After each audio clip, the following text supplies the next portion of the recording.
6 avril 2016 était en partie la partie visible d'un iceberg qui bougeait, en tout cas qui était plus visible pour ceux qui désiraient de voir réellement depuis les 3 dernières années du second mandat du président Boni Yayi. C'est que le peuple en avait marre de la politique. Le peuple se désintéressait d'une manière ou d'une autre de la vie politique du pays. Le peuple voulait un changement radical. Le peuple aspirait au mieux-être, à la bonne gestion des biens publics.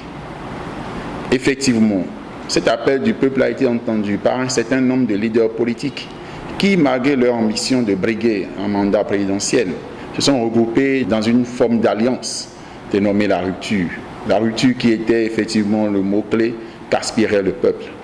Les résultats au soir des élections présidentielles en 2016 ont prouvé effectivement le choix de l'homme qu'il fallait. Et pourquoi le savoir que c'est l'homme qu'il fallait? Il avait un discours cohérent, un projet de société concret, concis, axé sur des réformes. Et quand on le voyait, il ne conjuguait rien au futur. La preuve, dans son discours le 6 avril à Porto Novo, pendant qu'il prêtait serment, l'expression qui m'avait le plus marqué était « ici et maintenant ». Ici et maintenant, justement, nous l'avons remarqué à travers un certain nombre d'actes. La restriction du nombre de ministres, des personnes sobres mais efficaces en équipe, un travail d'équipe remarquable, un certain nombre de rigueur dans la gestion de la chose publique. L'annonce du PAG a été un événement et je crois que ça demeure jusqu'à aujourd'hui le plus grand événement dans l'avènement d'un président au pouvoir, d'un gouvernement en exercice de pouvoir en République du Bénin. C'est un événement, tant ça nous rappelle, tant cela nous revient à l'esprit, puisque nous avons vu des réalisations. Les piliers, pour ne pas dire les projets phares de ce programme d'action de gouvernement qui était annoncé avec toutes les couleurs d'espérance, toutes les couleurs d'attente comblée, on se posait la question. D'où viendraient les moyens pour accomplir un si beau projet? D'où viendraient les moyens pour vivre, toucher de doigt de telles projections?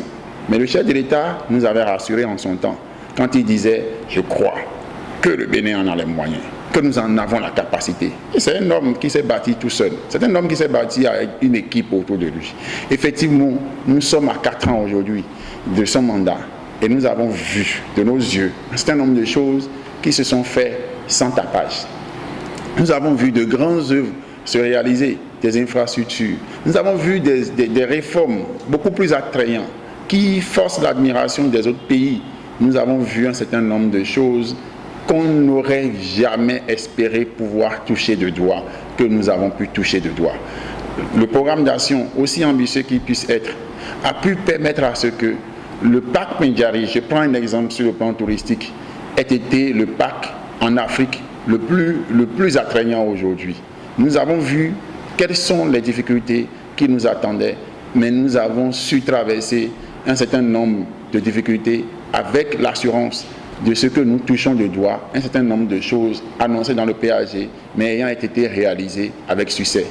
Et nous pouvons, avec confiance, dire aujourd'hui, à 4 ans des exercices de pouvoir du chef de l'État, que la plupart des choses qui nous ont été annoncées, tous, pour la plupart, ont été amorcées ou les études réalisées avec les délais qui s'imposent pour leur réalisation. Cela nous donne une satisfaction.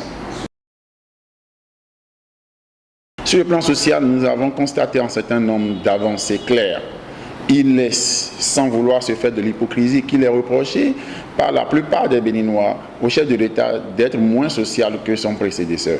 Mais ce que nous avons constaté, c'est que le monde social a été organisé. Le plan social a été organisé et rendu beaucoup plus formel.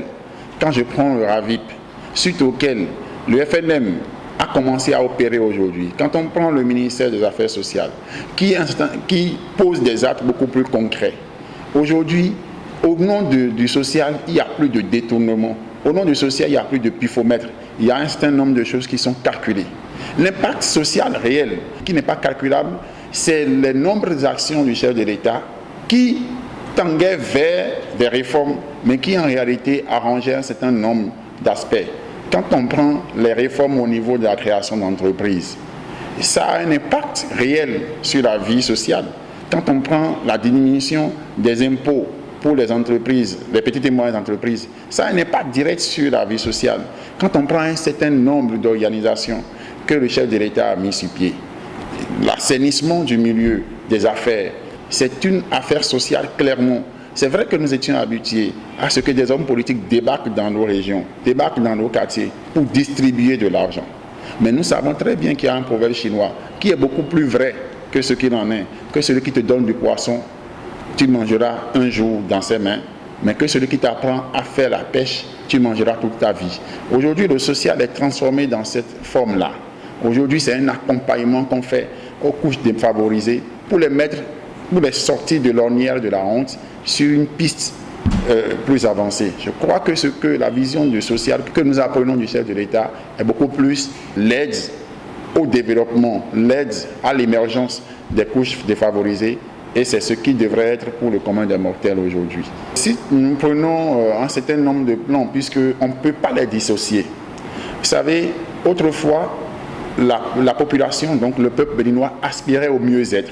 Et c'est ça qui constitue le social. Aujourd'hui, nous avons une facilité et nous avons accès à l'énergie électrique. Qu'ils vous souviennent, en 2015 et même au début des années 2016, avant avril 2016, nous avions une pénurie en énergie et en eau potable. Aujourd'hui, l'accès à l'eau est une réalité. Et le chef de l'État, dans ses nombreux discours, sur le continent et ailleurs, en face des institutions de Bretton Woods et d'autres institutions d'investissement, le chef de l'État dit, dans les nations développées, on ne parle plus de comment faire pour donner de l'eau aux populations. On ne parle plus de comment faire pour que la population ait accès à l'énergie électrique. Et c'est ce que nous aspirons faire au Bénin à l'horizon 2021. Et effectivement, dans l'avancée concrète d'un certain nombre de choses aujourd'hui, nous avons accès à l'électricité, nous avons accès à de l'eau potable. Ça a un impact direct sur la vie sociale de la population. Si nous prenons aussi un certain nombre de choses, les infrastructures routières, on dit que la route du développement passe par le développement de la route. Et aujourd'hui, par le projet asphaltage, nous savons très bien, du nord au sud, il y a les routes qui sont en chantier. Et tant que vous avez des routes, imaginez combien vous économisez si vous sortez votre véhicule ou votre moto et que vous n'avez pas des crevasses, des choses sur la route qui doivent vous créer des pannes. Et donc, c'est un aspect direct qui y a sur la poche du contribuable béninois. Nous avons aussi des infrastructures, des villes et des cités administratives en délocalisation vers d'autres communes pour ce que nous connaissons de Porto Novo aujourd'hui. Pour ceux qui ont eu à faire un pas vers Porto Novo les 6 derniers mois, je ne parle pas de la période où c'était encore en chantier, puisque c'est toujours en chantier. Mais l'étape du chantier aujourd'hui, même les Porto-Noviens ne s'en reviennent pas. Nous avons l'identité réelle d'une capitale aujourd'hui à Porto Novo. Vous allez à Bomé, à Boïcon, un peu partout, vous allez constater jusqu'au nord que les choses ont changé. D'une certaine manière, chacun est fier d'habiter dans sa localité parce qu'on sent une touche du gouvernement dans sa propre localité. Ce n'est plus quelqu'un qui doit venir de Tchoumi pour dire ah, il y a une réalisation du gouvernement là-bas, mais dans votre quartier où vous êtes, même à Missebo, même à Vossa, même à Soava, on a une réalisation du gouvernement qui touche et qui montre que chacun peut dire et rendre témoignage de ce qu'il voit et ce qu'il touche.